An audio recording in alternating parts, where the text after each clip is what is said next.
ज्ञानोबा तुकाराम, जय जय ज्ञानोबा तुकाराम, ज्ञानोबा तुकाराम, जय जय म्हणा हे ज्ञानोबा तुकाराम, जय जय ज्ञानोबा तुकाराम,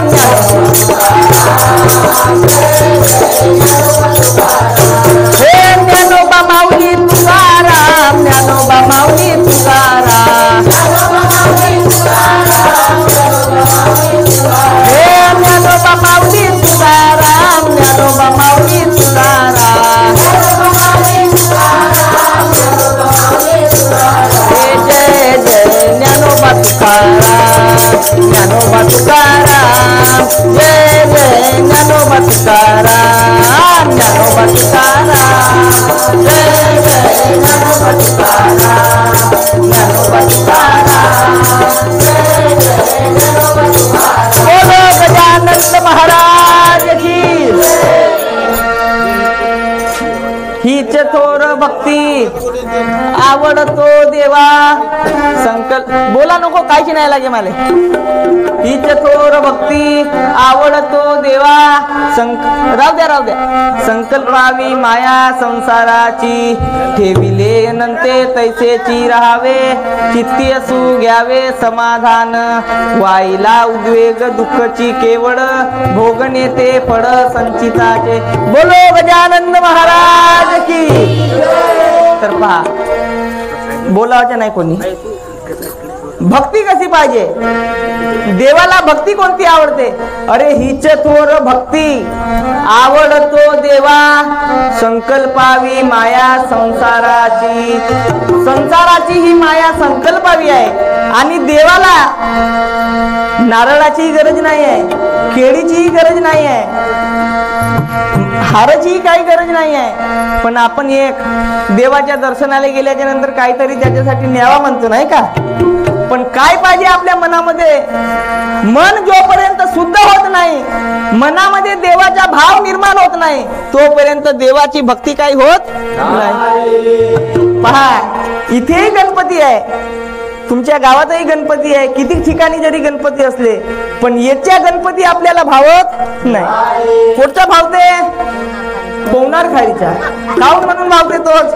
ते झुले आहेत, पॉपकॉर्न भेटते, सगळं काही भेटते, रेलगाडीवर बसायला भेटते, म्हणून त्याच्या गणपती चांगला आहे। नाही याच्या जय गुरु येते काय काहीच नसे, एक सीन नाही आणि सिनेरिटी नाही। मग पहा या जगात भक्ती नाही आहे, फक्त भक्तीचा सोंग आहे, म्हणून तुकडोजी महाराज म्हणतात अबे तुझ्या मनामध्येच भक्ती नाही आणि पवनार खारीचा गणपती बघायला जातो, इथला तुझे गाव तुझ्या पासी, परी तू जागा चुकलासी।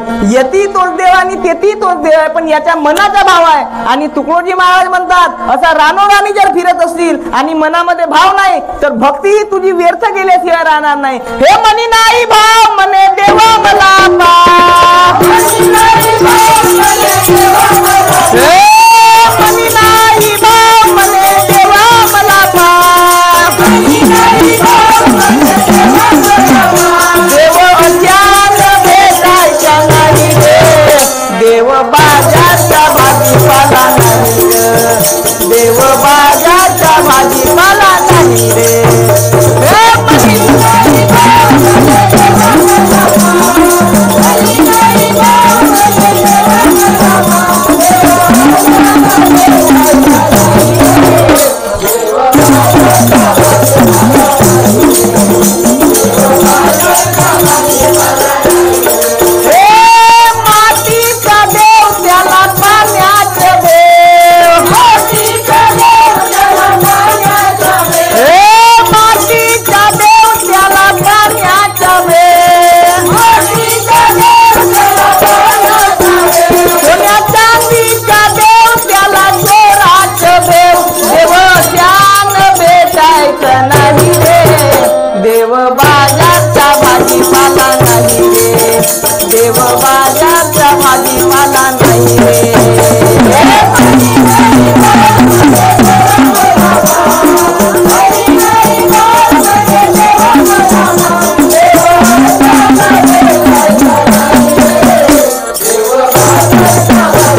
देवा मला पाव, देव अश्यान भेटायच्या नाही रे, देव बाजारचा भाजीपाला कस.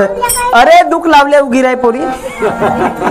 मनी नाही भाव, म्हणे देवा मला पाव, देव अश्यान भेटायच्या नाही रे, देव बाजारचा भाजीपाला नाही. का शनिवारच्या मार्केट मधला देव एका किलोना भेटून राहिला का शनिवारी तुमच्याकडे? काही भेटत नाही. देव बाजारच्या भाजीपाला नाही. पण आजकालच्या दुनियाले हे इकडे आहे जागा, इकडे बसून जा. आजकालच्या दुनियेने देवाला का समजला, हा मार्केटचा भाजीपाला आहे म्हणते. केव्हा गेला याले का आवडते गणपतीला म्हणे मोदक. 1 किलो मोदकची प्रसाद नेलं म्हणजे देव आपल्या खिश्यात, पण खिश्यात येणार नाही. देवाचे दैवत्व आहे ठाई ठाई, आणि मी तू गेले आवी ना अनुभव नाही. म्हणून देवाची जर भक्ती करायची असेल, देवाला प्राप्त करायचे असेल, तर मनामध्ये भाव पाहिजे. काय होते आपण डॉक्टरकडे जातो. कुठे जातो? डॉक्टरकडे.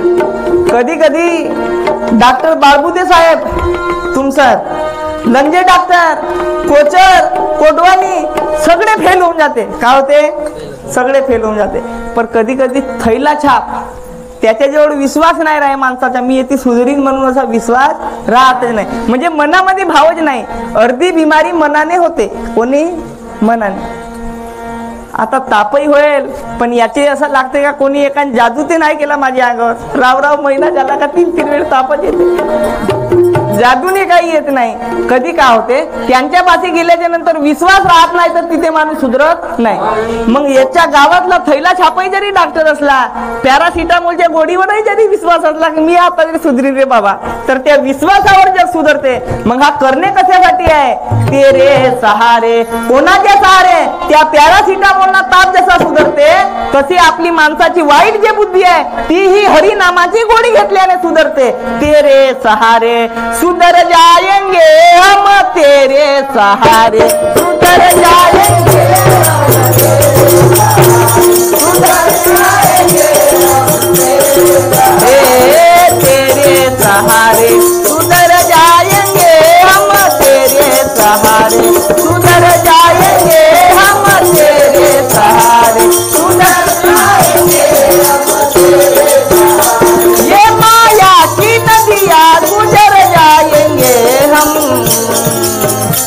ये माया की नदियाँ गुजर जाएंगे हम, तेरे सहारे सुधर जाएंगे हम, तेरे सहारे सुधर जाएंगे हम, तेरे सहारे सुधर जाएंगे हम, तेरे सहारे सुधर जाएंगे हम, तेरे सहारे. कशासाठी? तेरे सहारे सुधर जाएंगे हम, तेरे सहारे. भगवंताचा भजन हा आपल्या मनामधले जे वाईट गुण आहेत त्यांना काढण्यासाठी म्हणून हे औषध आहे. रामकृष्ण हरी जय जय रामकृष्ण हरीची हे औषध आहे. पण पहा, अंजनगिरीची लोकसंख्या एवढीच आहे का? किती आहे? किती आहे? किती आहे? 5000. ठीक आहे, 5000ही असेल तरी असेल. मग त्याच्यातून 1000 बुळगे असतील बाजेवर जे चालत फिरत नसतील, तेही बात वेगळी आहे. पण जवान नाही म्हणला तरी 4000 लोक आहेत. किती? 4. किती दिसून राहिल्या? 6000 दिसून राहिल्या. पहा, म्हणजे त्याच्याही पेक्षा तुम्ही जास्त लोक दिसून राहिल्या. म्हणून हा कलियुग आहे. या कलियुगामध्ये चांगल्या गोष्टीची कदर राहणार नाही. जो महाराज कथा सांगते राजा गोपीचंदाची, जडी सुंगुल्यानं 6 महिने झोपला म्हणते, त्याची आवडते लोकायले. कोणाची? कोण झोपते आता जडी सुंगुल्याला? तो गेला का? बोर खाल्ल्यानं पोरगा पैदा होत होता, तो काळ गेला, आता नाही. काळ विचित्रला उतारे झोपून, धर्मध्वज कुणी हाती धरा. जसा युग चालते त्या युगानुसार माणसाला बदलावं लागते. अगोदर काळामध्ये सर्प दंश करत होता, मंत्राने उतरत होता. विंचू दंश करत होता, मंत्राने उतरत होता. पण आता मंत्रात पावर आहे का? नाही. मंत्रात पावर का म्हणून नाही, आम्ही नियम संयमावर काही राहिलो नाही. कोठूनही फिरून येवाचा तसाच घरात धसावाचा, जिकडून तिकडून सब चालते.